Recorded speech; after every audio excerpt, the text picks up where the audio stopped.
Sai, stamattina stavo parlando con il mio vicino di casa, uno che ha vissuto in Germania per 10 anni, e a un certo punto mi dice: «Sì, con il tedesco me la cavo». Ho pensato: che bella espressione, così naturale, così italiana. È vero, me la cavo è una di quelle frasi che senti continuamente nella vita reale. Non la trovi a pagina 3 di un libro di testo, eppure è quella che usano tutti. E questa è un po' la nostra filosofia oggi. Vogliamo insegnarti l'italiano delle conversazioni vere, quello che senti al bar, in ufficio, tra amici, in famiglia. Quello che ti fa sembrare una persona reale. Partiamo proprio da cavarsela. Cavarsela vuol dire riuscire a gestire una situazione con le risorse che hai, senza necessariamente eccellere.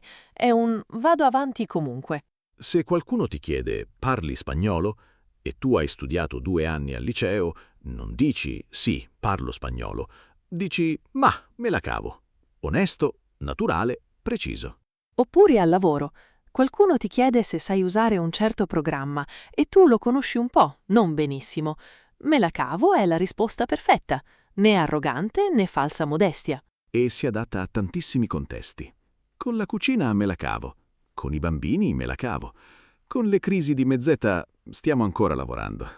La seconda espressione di oggi è figurati. Questa parola è un piccolo miracolo della lingua italiana perché cambia significato completamente a seconda del tono e della situazione. Se qualcuno ti ringrazia e tu rispondi «figurati», stai dicendo di niente, non c'è problema. È caldo, è gentile e molto più naturale di «prego». Ma se qualcuno ti racconta qualcosa di assurdo e tu dici figurati con un tono diverso, stai dicendo immaginati, puoi capire quanto fosse strano. È quasi un invito a visualizzare la scena. E poi c'è il terzo uso, quando vuoi dire «ovviamente». Certo che sì. Ti ha aiutato? Figurati, era lì prima ancora che glielo chiedessi. Stai confermando qualcosa con entusiasmo. 3 significati diversi, una parola sola. Questo è l'italiano della vita reale. Passiamo a una parola che senti decine di volte al giorno in Italia. Dai. 2 lettere, 2 suoni, infiniti significati. Dai è forse la parola più versatile dell'italiano parlato. Puoi usarla per incoraggiare qualcuno. Dai, ce la fai. Puoi usarla per esprimere incredulità. Dai, non ci credo. Puoi usarla per spingere qualcuno a fare qualcosa. Dai, andiamo, stiamo arrivando tardi. E anche per rispondere con sorpresa a una buona notizia.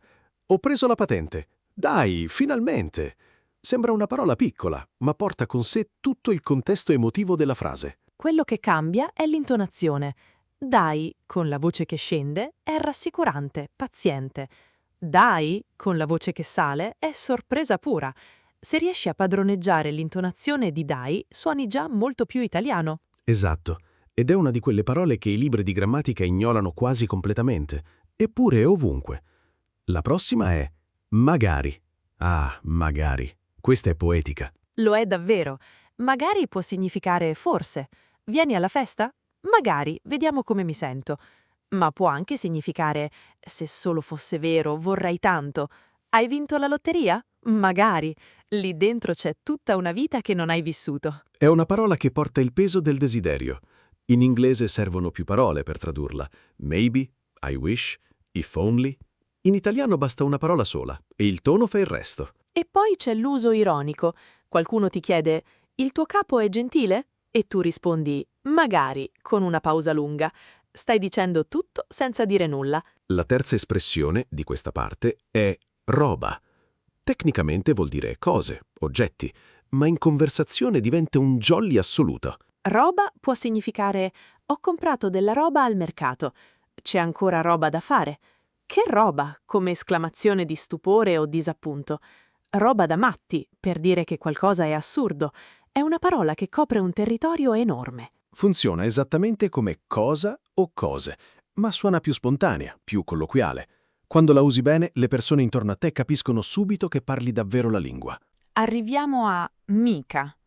Questa è una di quelle parole che gli studenti di italiano spesso incontrano e non sanno bene come usare, ma è importantissima perché ammorbidisce la negazione in modo molto elegante. Sì, mica rafforza il non, ma in modo indiretto, quasi cortese. Non sono mica stanco. Suona diverso da non sono stanco. Con mica stai quasi difendendo la tua posizione. Stai dicendo, contrariamente a quello che pensi, non sono stanco. Oppure in forma di domanda. Non hai mica visto le mie chiavi? Stai chiedendo, ma con delicatezza, con la consapevolezza che probabilmente l'altra persona non le ha viste. È una domanda già mezza rassegnata. E poi c'è l'uso da soli, senza il verbo. È difficile? Mica tanto. Stai minimizzando, stai dicendo non così tanto come pensi. Semplice, diretto, naturalissimo. Mica male, per esempio, è un complimento travestito da commento neutro. Se assaggi qualcosa e dici mica male, stai dicendo che è buono, ma con quella tipica riserva italiana che evita l'entusiasmo eccessivo. Passiamo ad ammazza, o anche solo ammazza come esclamazione. Vieni da Roma o hai amici romani e la sentirai continuamente. È un'esclamazione di stupore, sorpresa, ammirazione o anche leggero orrore. Ammazza che traffico oggi! Ammazza, hai visto quanto è cresciuto! Ammazza, ma quanto costa questo ristorante? Geograficamente è più comune al centro Italia, soprattutto a Roma, ma la capiscono tutti. E c'è qualcosa di molto espressivo in quella parola. Suona esattamente come il momento di sorpresa che rappresenta. L'espressione numero 8 è tirare avanti. Tirare avanti vuol dire continuare, resistere, andare avanti giorno per giorno anche quando le cose sono difficili. È una frase che senti molto nelle conversazioni quotidiane quando le persone descrivono periodi di fatica. Com'è andata quest'anno? Beh, si tira avanti. Dentro quelle 3 parole c'è tanta stanchezza, ma anche tanta dignità. Puoi usarla anche in modo più leggero. Troppo lavoro questa settimana? Sì, ma si tira avanti. È un modo per riconoscere la fatica senza lamentarsi troppo. Gli italiani hanno questo equilibrio particolare tra realismo e resilienza. L'espressione numero 9 è proprio. Tecnicamente è un avverbio che significa esattamente o davvero, ma nella vita reale lo senti usato in modo molto più ampio e sfumato. Proprio serve a intensificare. Sono proprio stanca. È proprio bravo. Puoi sostituirlo con davvero e il significato cambia pochissimo, ma proprio suona più diretto, più radicato nel parlato. E poi c'è l'uso in frasi negative. Non me ne frega proprio niente. Lì il proprio aggiunge enfasi alla negazione. Stai dicendo che non ti importa assolutamente, per niente, zero, nemmeno un po'.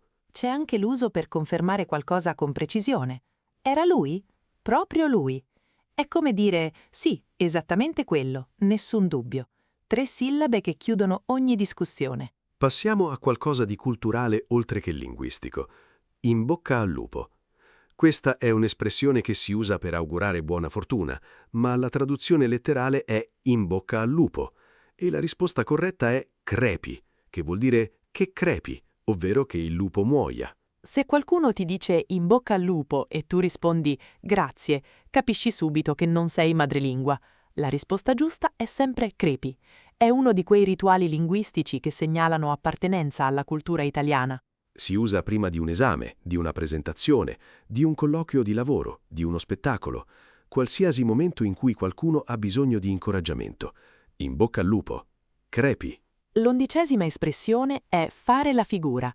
Si usa sempre con un aggettivo. Fare una bella figura vuol dire dare una buona impressione di sé. Fare una brutta figura vuol dire fare una figuraccia, imbarazzarsi, non fare bella mostra di sé. Per esempio, sei invitato a cena da colleghi e porti una bottiglia di vino buona. Hai fatto una bella figura. Oppure dimentichi il compleanno del tuo capo e lui lo scopre. Ho fatto una brutta figura. E c'è anche solo che figura, da soli, come esclamazione, che di solito significa che è stata una brutta figura. Il contesto lo rende tutto chiarissimo. Gli italiani hanno un rapporto particolare con la figura, con l'immagine che si dà agli altri. È parte della cultura. Ma che? Questa è una delle mie preferite perché è una parola che non lascia spazio a interpretazioni. Nega con forza, con energia, con un certo piacere quasi. Esatto, ma che vuol dire assolutamente no, neanche per idea. Stai scherzando?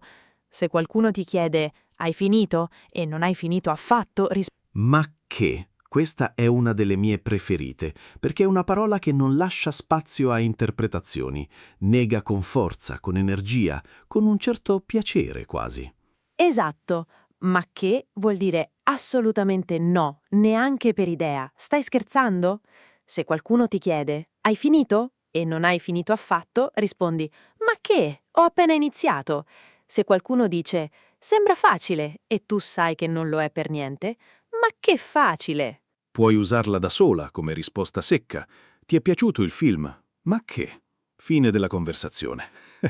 È una parola che risparmia molte parole inutili.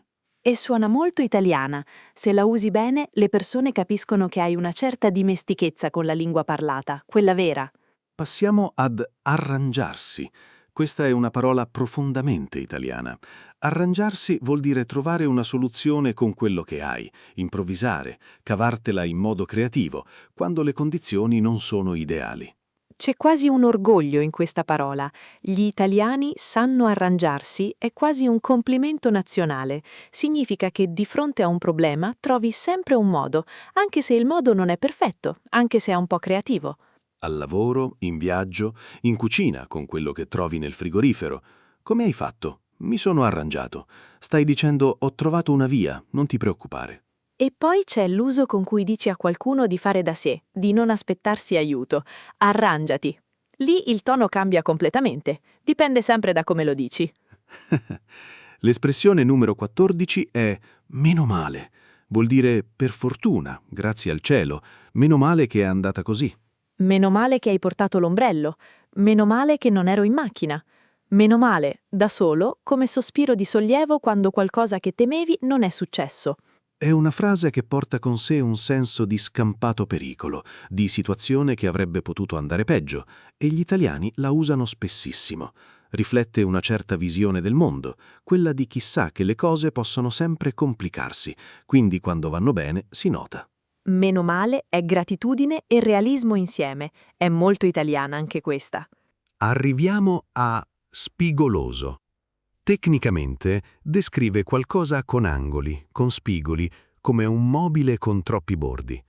Ma in senso figurato descrive una persona o una situazione difficile da gestire, con asperità, con punte. Una persona spigolosa è una persona con cui è complicato avere a che fare. Può essere brillante, può essere competente, ma ha un carattere difficile. È un tipo spigoloso, bisogna saperlo prendere. Lì dentro c'è una valutazione molto precisa di qualcuno. E si usa anche per situazioni. È stato un incontro un po' spigoloso. Vuol dire che ci sono stati momenti di tensione, di attrito, che le cose non sono andate lisce. È una parola che dice molto con poco e suona precisa, visiva. Quando la usi la gente capisce esattamente cosa intendi. L'espressione numero 16 è a occhio. Vuol dire approssimativamente, senza misurare, stimando a vista. Quanta farina metti? A occhio un paio di etti.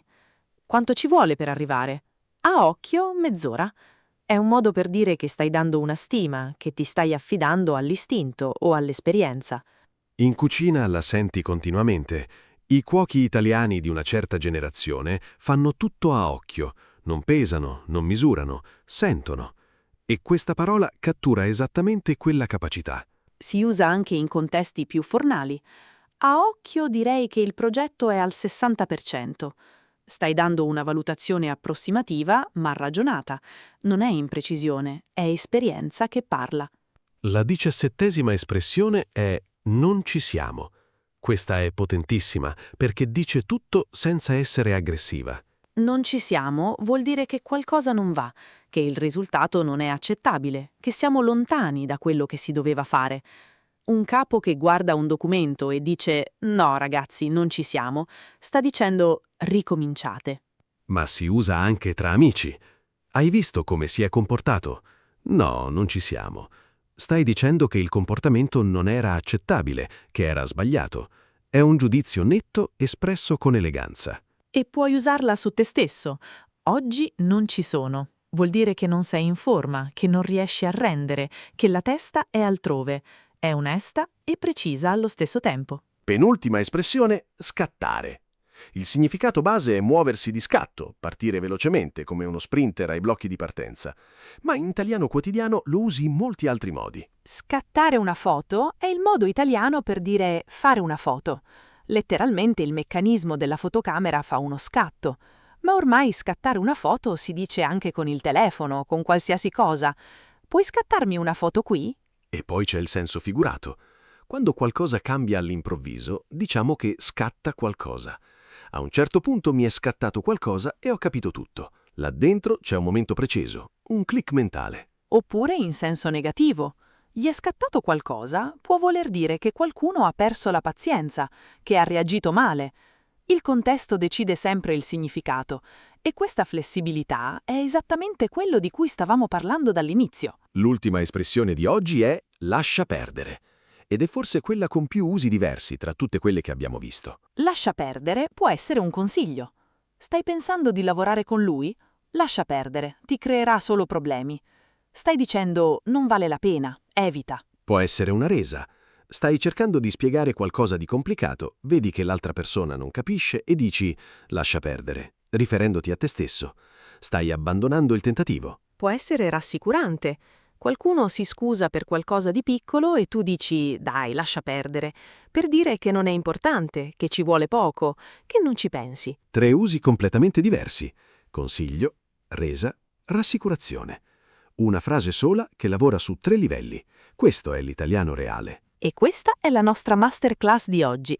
19 espressioni che probabilmente non hai trovato nei tuoi libri di testo, ma che senti ogni volta che un italiano parla davvero. Cavarsela, figurati, dai, magari, roba, mica, ammazza, tirare avanti, proprio, in bocca al lupo, fare la figura, ma che, arrangiarsi, meno male, spigoloso, a occhio, non ci siamo, scattare, lascia perdere. Prendine 2 o 3. Usale questa settimana. Inseriscile in una conversazione. Scrivile in un messaggio. La lingua si impara usandola, una parola alla volta. Alla prossima!